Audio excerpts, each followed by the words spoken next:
Welcome everybody. I want to welcome the press here today, the mayors, the police chiefs, and our participants in this press conference that is a kickoff for in Tuscarawas County of Project Hope. Project Hope is a collaborative community initiative being launched here in Tuscarawas County as part of an ongoing education and awareness efforts around mental health, promotion, substance use and addiction, prevention and treatment and recovery services in the county.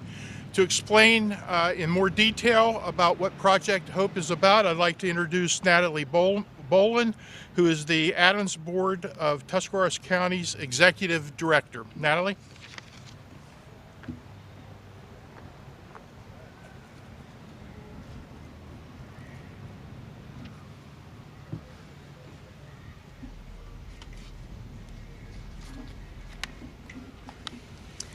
Thank you very much, and thank you everyone who's here attending, either from a supportive community standpoint or from the press to get our word out. As Commissioner Metzger said, my name's Natalie Bolin, and I'm the Executive Director of the Alcohol, Drug Addiction, Mental Health Board, the Adams Board. And I also have the honor of serving as the chair of the Tuscarawas County Opiate Task Force. About 5 years ago, we pulled together a group of local leaders. We have behavioral health providers, law enforcement, local government, the medical field, our health department. And this group came together to impact the opiate epidemic in Tuscarawas County. And we've been working very hard over the last 5 years to decrease overdoses and overdose deaths. We saw our highest point previously in 2017. And at that point, we had developed a quick response team. We developed medication-assisted treatment in Tuscarawas County in multiple locations, including our jail. We partnered with agencies in and out of the area for detox. Drug courts were developed. Drug court partnerships with our law enforcement and our providers expanded. Jail-based treatment began.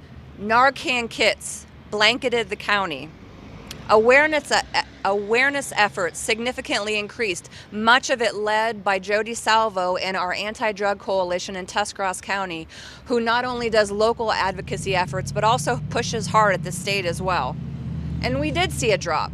We saw a significant drop after our highest numbers in 2017 to our lowest numbers in 2019. And then COVID hit, and everything changed. Our individuals were isolated. Our community was isolated.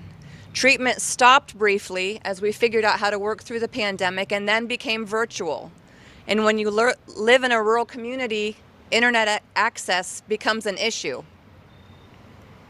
So we went from individuals getting approximately 9 hours of treatment a week in the community to 0. People were hesitant to leave for support groups like AA or NA when they actually held support groups because they shut down too briefly. And while everything started again virtually, there is a little bit of a different flavor being in a virtual room with individuals versus being face-to-face. So when we look at our data comparatively, in 2017, which was the peak of our opiate epidemic across the state, we lost 6 Tuscarawas County residents in the first 6 months of 2017 to the opiate epidemic. In the first 6 months of 2020, we've lost 14 of our residents.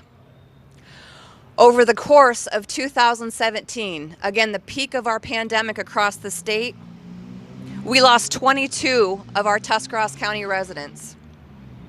As of today, we lost 28 of our Tuscarawas County brothers, sisters, husbands, wives, mothers, and fathers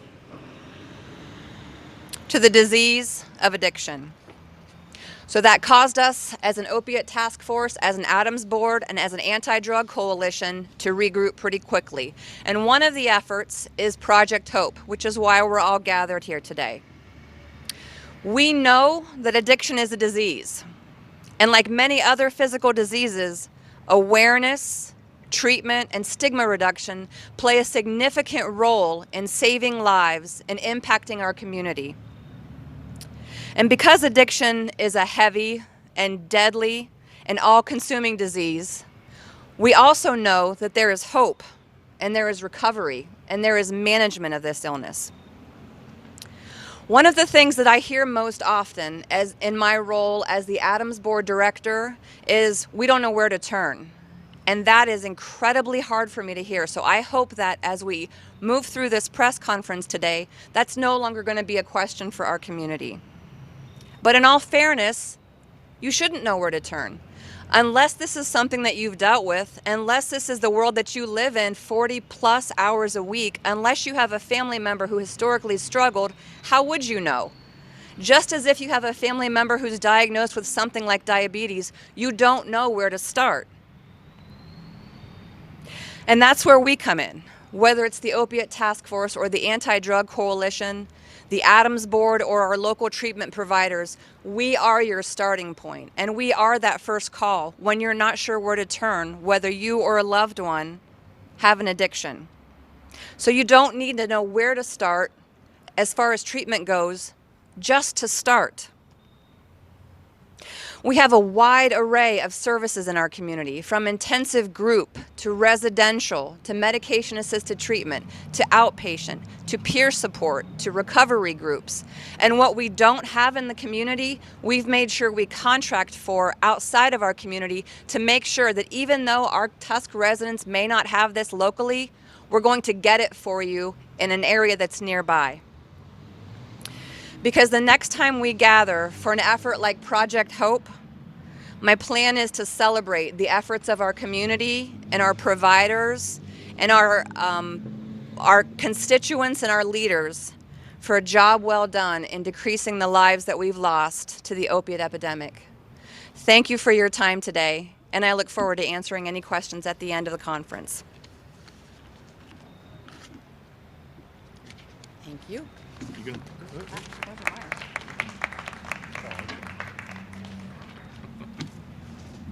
Thank you, Natalie. And I appreciate the comment about being commissioner, but I'm no longer the commissioner here in Tuscarawas County. We do have our commissioners here. Commissioner Landis is going to speak. We have Commissioner Abiel and Commissioner Scheretti. And so I'm currently serving as the chairman of the Tuscarawas County Anti-Drug Coalition. Next to speak, I want to get perspectives now from the federal level regarding their concern, their perspective, and their responses to increase in overdoses and overdose deaths in Ohio. We'll begin with Jennifer Kiko. She's the field representative for Congressman Gibbs.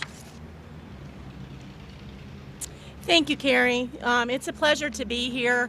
Ashley and I have been blessed, to say the least, to be a part of what Tuscarawas County has done in the response to the opiate and the drug really epidemic. I have a personal story, I have a personal touch. I had a sister that died of an overdose in 2015 after a long life of drug and addiction. I will tell you that it is very challenging to maneuver through what we have overcome, and I want to provide to you the hope that Tuscarawas County has provided for their residents in this dark, dark disease. You know, they say that hope can be found in the most darkest times, and that is absolutely true. And when I look around at these individuals that have dedicated their life to ensure that there is access to treatment, there is the ability to cure the stigma, because that is the most important part. Because in order for you to understand that there is help, you have to first relinquish the shame and the conviction and the guilt that is associated to this terrible disease. On the federal level, having the ability to understand exactly how this hits individuals and families, we have worked together to create funding in order for prevention and treatment to be available. A few years ago, there was a lot of money available only for heroin and opiate use. And crack and meth, of course, because drug dealers are very smart, crack and meth became the drug of choice for those that are in addiction. We had the ability within Congress, working with the Senate, to change that verbiage and that funding so that funding could be available for those other drugs, being crack and meth. We also secured another $500 billion nationwide for prevention and treatment. Ashley and I, along with Congressman Johnson and Congressman Gibbs, are at these meetings. We listen to these stories. We take that message and we communicate it because our bosses are in D.C. voting on legislation just like this to help communities combat the things that destroy them. The hope that I bring to you today is that I have an understanding on a very, very entry bottom level of what every single person in addiction deals with. And I tell each and every one of them, you have the power, you have the purpose, and you have everything within you to overcome this disease. But first and foremost, we are here to tell you that you are not alone. Project Hope provides that, provides those stories, opens up opportunities for peer support so that someone that has walked through that process can say, I did it and now can you. I want to thank you Jodi, thank you for allowing me to be here, thank you for bringing these issues to us so that we can take them and make them something that we can be proud of and say there is hope in all that darkness. Thank you.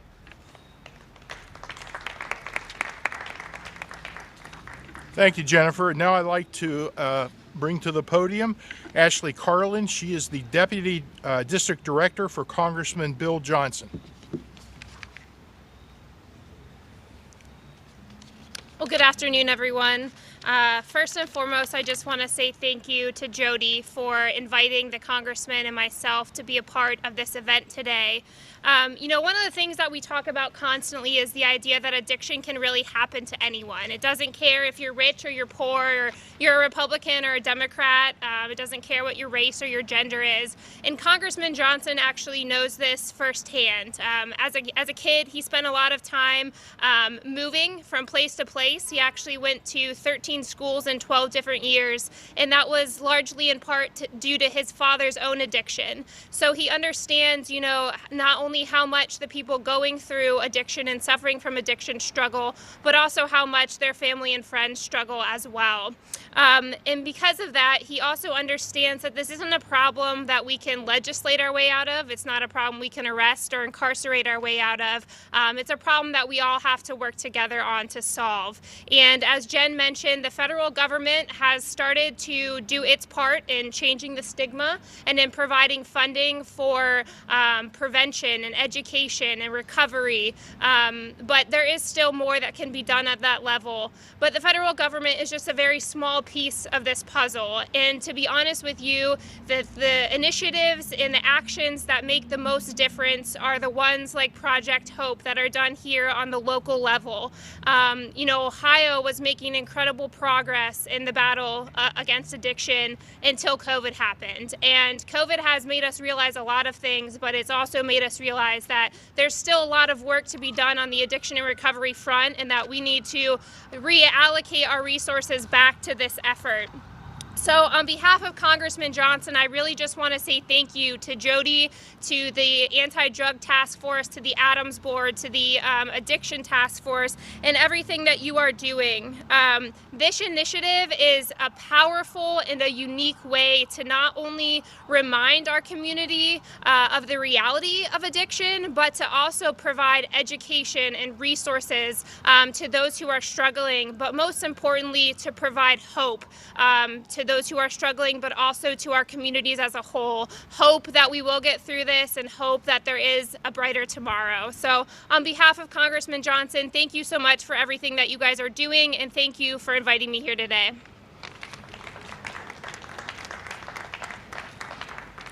Thank you, Ashley. I'd now like to bring our state representative and invite him to the podium, Brett Hillier, to talk a little bit about, from the state's perspective, about this issue.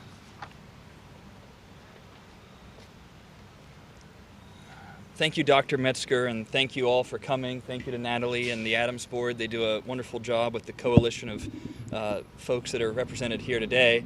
I want to thank our Lord Almighty for such a beautiful day to be out here together as friends and colleagues to talk about an important issue. One of the things that's been brought up today are the issues related to the stigma of those facing addiction and the ability to find a job to add stability to their lives. The Ohio House has passed two pieces of legislation. House Bill 1, which allows the easier sealing of a record for those convicted of a nonviolent drug offense. As many of you know, I'm an attorney. I also practice criminal defense law, and sometimes a record from a young age can lead to years and years of hardship and heartache and relapse due to the inability to find a job and keep a job. House Bill 1 was an important first step in allowing easier record sealing for those affected. Secondly, the Ohio House has passed licensing, easement of licensing issues to allow those that have a professional license, whether it be as an electrician or a pipe fitter or a teacher, the ability to work through those processes and not have an addiction sideline their progress through treatment in being ineligible to keep a license. I think that a lot of people have brought up very important points, and Project Hope is a good reminder that unfortunately COVID has caused a lot of our communities to close and collapse. Our social network of friends and support groups has just been eliminated, and I think the reminder that Project Hope is bringing will be good for the community, and I applaud the work by everybody here. Thank you.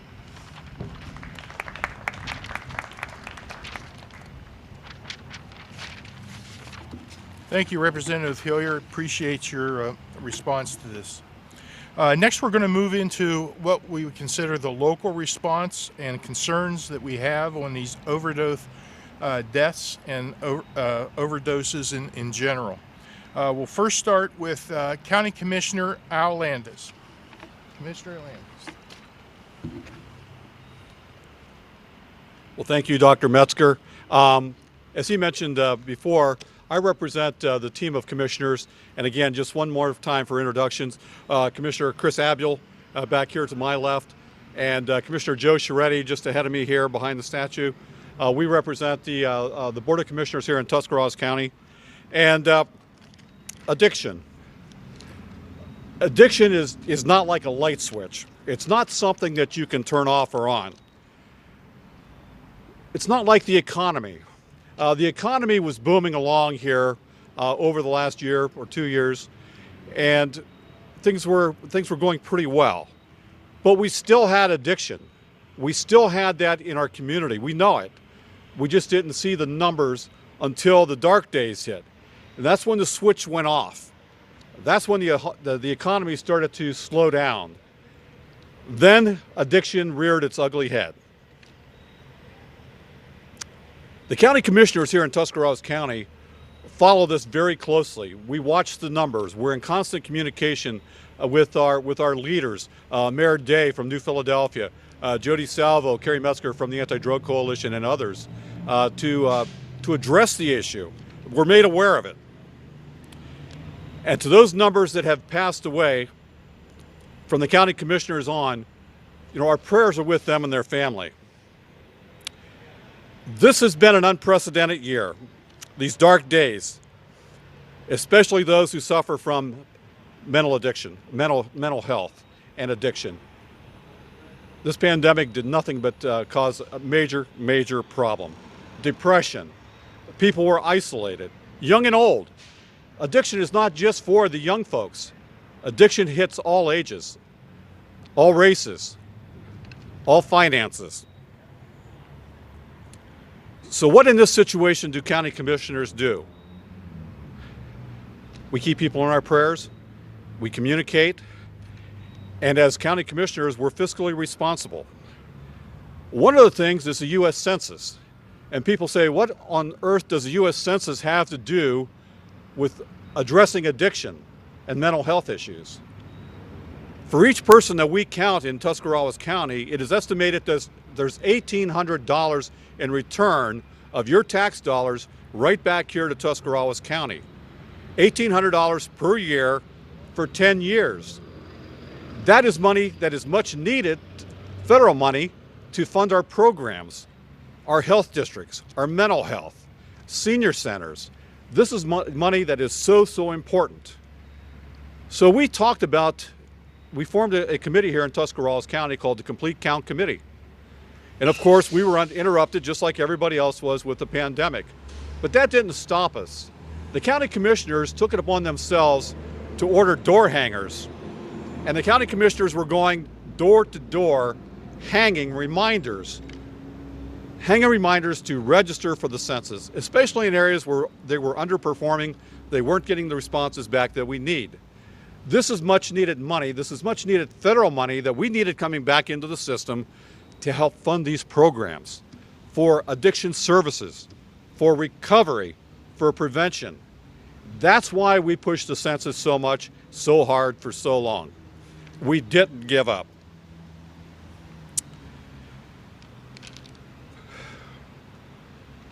Then we started seeing money from the COVID relief, for the CARES Act. And the money is starting to come in from the federal government. We thank our for our partners for standing up for Tuscarawas County and those in Ohio, that money is coming in. We thank the state of Ohio for getting the money to the local governments. And we established a fund, which is going into effect here very soon. I think it is on October 15th. And it's pretty much regular. It's to restart Tuscarawas County again. And we did a first round of it, but there's more. The advantage of this time around with the CARES money is that we can include nonprofits like the Adams Board and mental health. We can put funding into addiction services for recovery. That's something that we weren't able to do on the first go round. It was for basically for-profit businesses.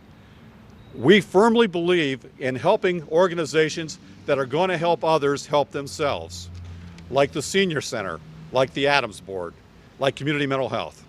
And this is money that we feel is a good investment in Tuscarawas County to help fight this addiction. During the darkest days, there appeared to be no hope. Let me tell you today, with the people that we have gathered here today, this is a ray of hope. You can see what is available in Tuscarawas County. And once again, Tuscarawas County is a leader in Ohio on the addiction crisis. Addictions of all type, whether it's drugs and alcohol, all types. We're once again leading because of the leaders that we have standing here beside me and behind me. We're in unity. We are the hope. Addiction is not going to go away, and neither are we. Thank you.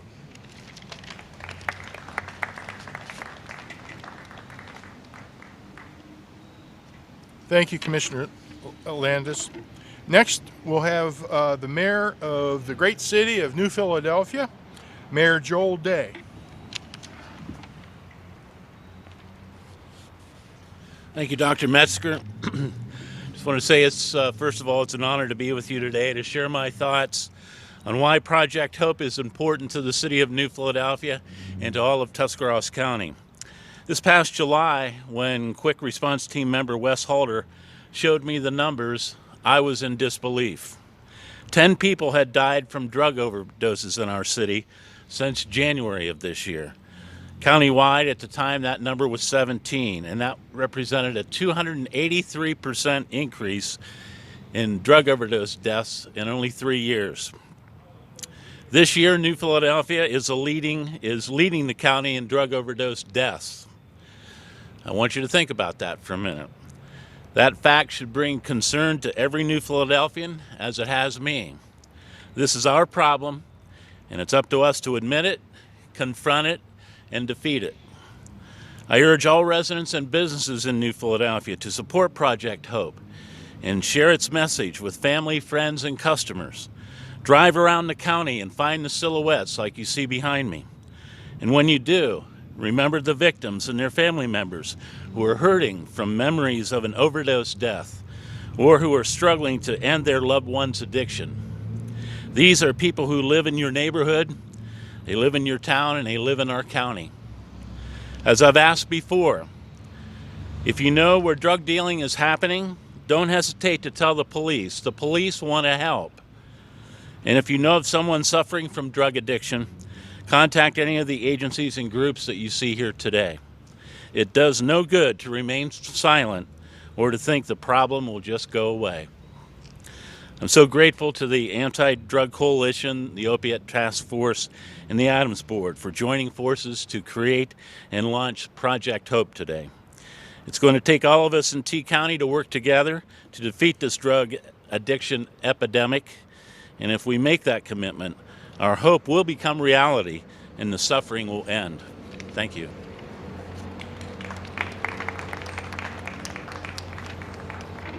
Thank you, Mayor Day.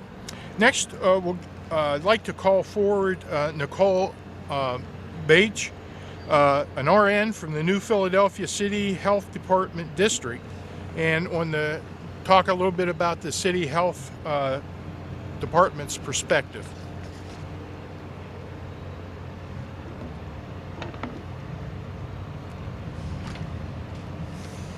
Afternoon. It has been said many times this year that we are all in this together. We aren't really, though. We are all in the same storm of life in 2020, but it is important to remember that we are not all in the same boat. Some of us have large boats that are well equipped to be tossed around in the storm and come out relatively unscathed on the other side. For others, their small boat has been tossed and battered in the turbulent waves of 2020. I would like to think that our small city health department has been a beacon of light and hope in our community during this storm. Back in 2015, my health commissioner, Vicki Iono, and I had a revelation that the epidemic of addiction was a public health crisis.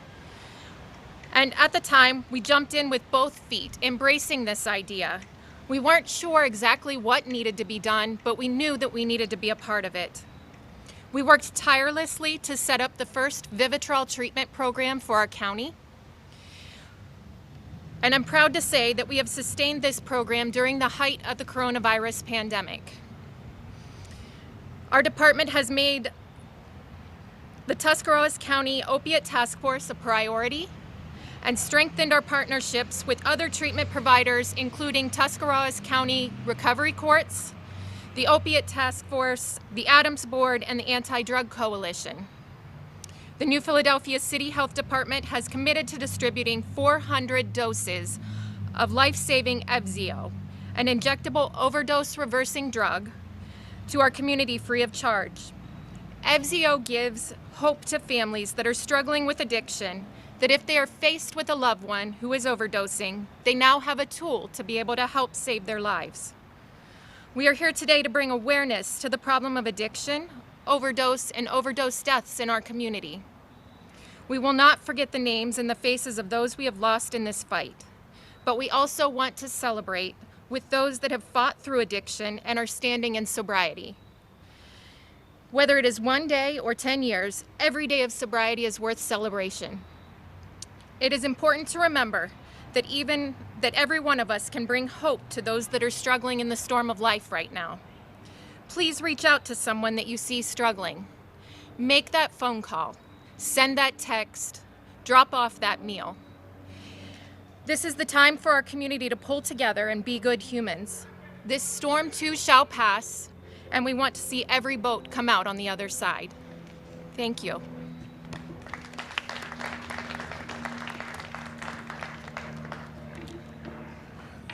Next, I'd like to invite to the podium Kristen McCauley, Community Mental Health Care is the business she's represented, and she's the manager of adult outpatient services. Kristen? Good afternoon. My name is Kristen McCauley, and I am the manager of adult outpatient services at Community Mental Health Care. I've been honored to work with substance abuse clients since I began counseling in 2012. It is the highlight of my day when I am able to see a therapeutic light bulb turn on. Working in individual counseling sessions, intensive outpatient settings, and aftercare groups, I've had the opportunity to see growth in clients who had very little hope in themselves and in their futures. One of many success stories includes a client who has maintained sobriety for over 7 years. This client continues to stop in and visit and shares how they are helping those struggling in addiction in the community. Substance use services include outpatient substance use counseling, intensive outpatient groups, aftercare groups, medicated assisted therapy if needed, case management, and peer support, along with residential treatment. Counseling services in collaboration with sober support community provides the highest amount of support and tools for an individual struggling with addiction. With the upcoming challenges our community is facing, we as providers must work together to continue to offer the best care we can, and we are up to the challenge. There is hope.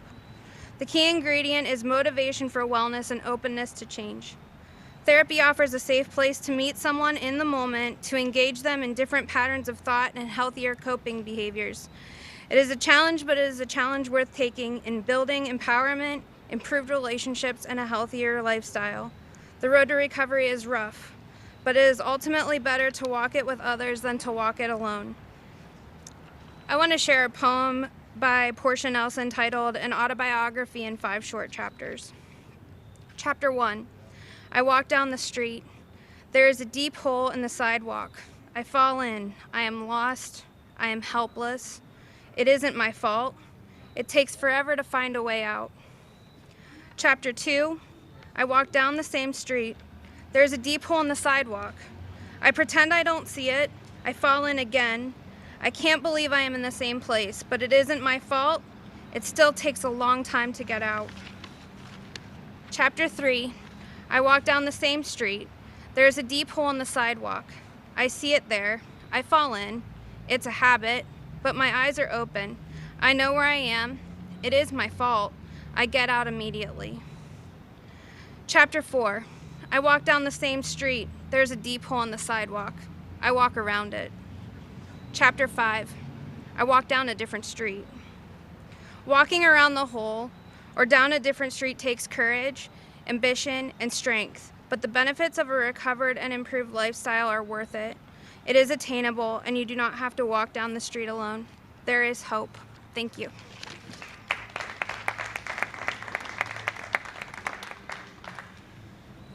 Now, we'd like to bring a personal perspective to this drug deaths and drug overdoses. And I'd like to call down Mary Ann Otte. She is a mother who lost her son, Joe Otte, to an overdose death. Mary Ann?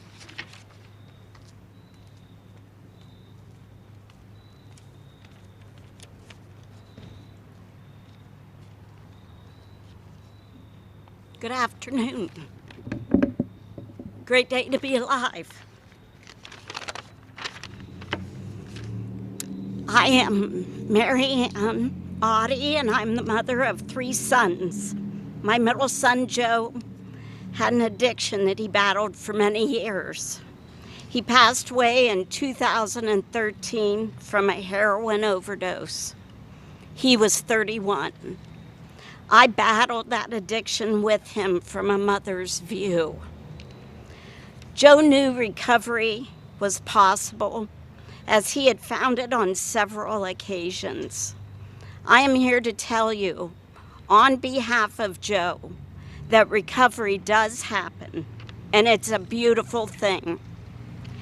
If you are the addict needing help, or the loved one of an addict, and are finding it difficult to cope, enlist the aid of professionals. Surround yourself with family and friends who want only the best for you. Seek out support groups and 12-step programs and pray. Jesus Christ died on the cross for each of us. He wants us to be healthy and happy and to live a good life. You can make that happen, and you deserve it. When you hear this or think of Joe and I, think hope. Hang on, possibilities exist. Joe would want you clean and sober. He truly wanted it for himself. And know that I will be your biggest cheerleader. Thank you.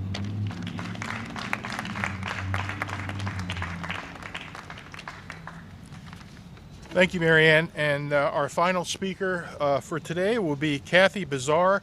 She's a peer recovery supporter through Ohio Guidestone and a person in long-term recovery.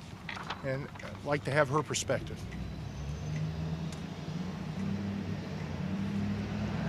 Hi, everybody. After 28 years of sobriety, I still can't believe I'm in situations like this today.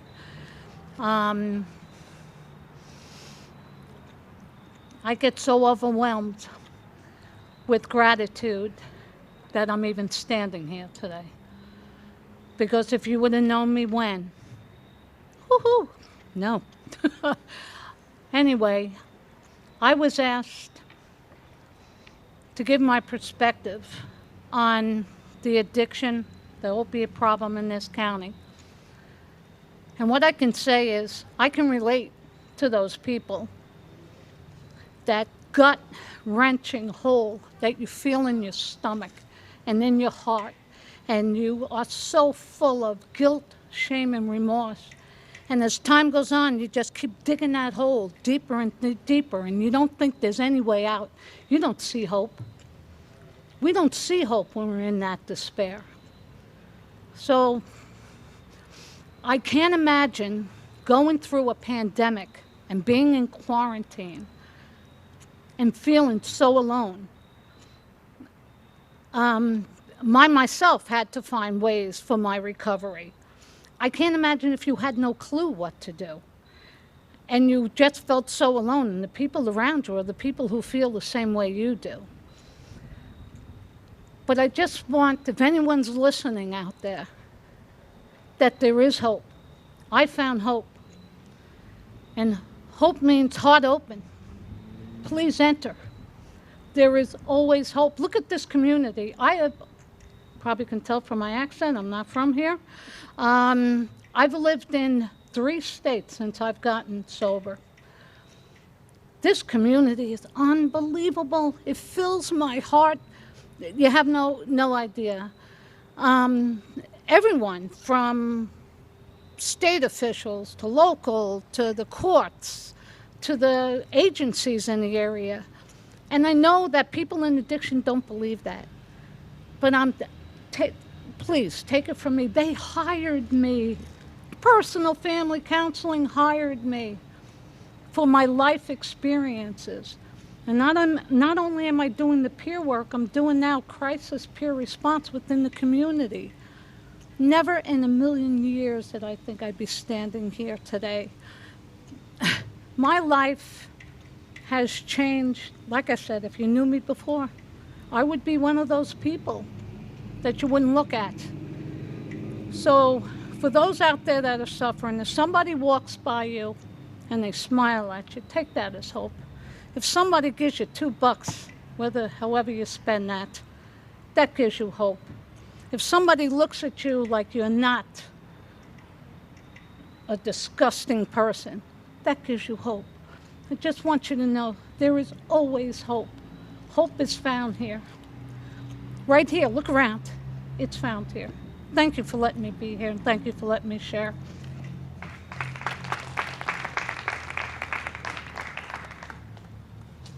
Thank you, Kathy. Next, we'll move into the question and answer part of that. I'm going to want to remind the speakers that if a question is directed to you, you need to come down to the podium to answer. So, do we have any questions? Yes. Just identify who you are. I'm Nancy Molnar from the Times Reporter. Can you explain the significance of the silhouettes? Yeah.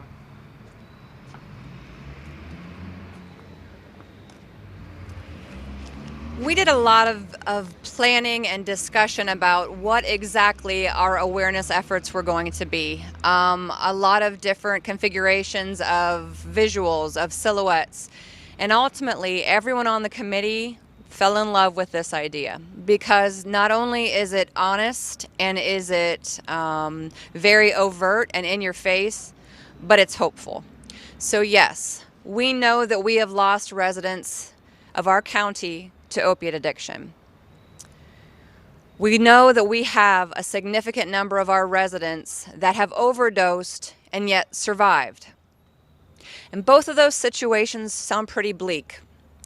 But we also know we have a significant amount of residents in our community, Kathy for one, who have come through on the other side. And so we wanted to make sure, as we're getting a message of the facts of this situation, that we also let the community know that there is hope. We have treatment providers, we have recovery supports, we have peer supports. So even though those numbers of overdoses and deaths are incredibly alarming, we know that there's hope for the families to stay intact and for our community members to move to recovery.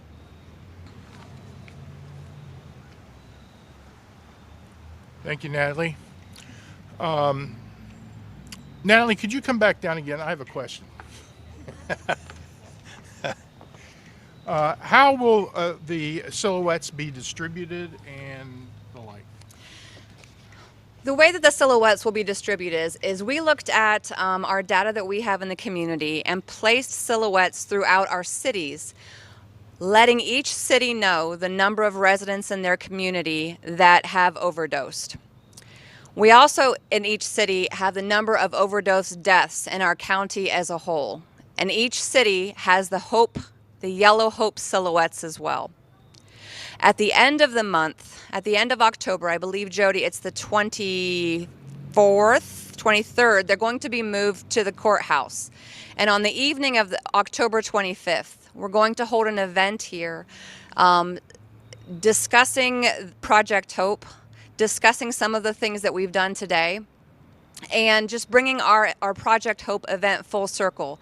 But any individual that drives through the square in New Philadelphia that last week, the week of October 25th, will see our silhouettes placed, all of the silhouettes from all of the cities placed throughout our square for the community to be aware of how the epidemic's affecting Tuscarawas County. I had a question. To some people, 14 overdoses in 6 months might not seem like a big number. Can you explain why that is a big number for a county? Sure, and I just want to make sure that we're clear that it's 14 overdose deaths. We have had a significant number of overdoses and repeat overdoses, but 14 overdose deaths. And when you look at our community, some of the more rural communities in southern Ohio, their epidemic, their numbers might seem higher. But we also have tremendous support in our community. Our system of care has grown. We have tremendous support from our state, local, and federal legislators.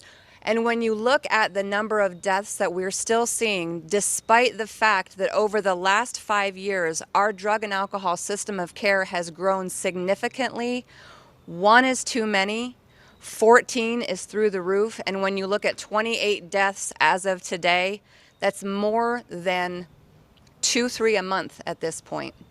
So obviously 1 is too many, and the numbers that we're seeing, we have to do what we can to decrease. Any other questions? Last chance. Hearing 1, 2, 3. Okay. Again, appreciate all our speakers who came here today for this event. Appreciate the press that's here covering this event. And I would like to say that, as has been said before, there is hope out there, and we hope to be able to project that hope throughout our communities in Tuscarawas County. So with that being said, thank you for your attendance.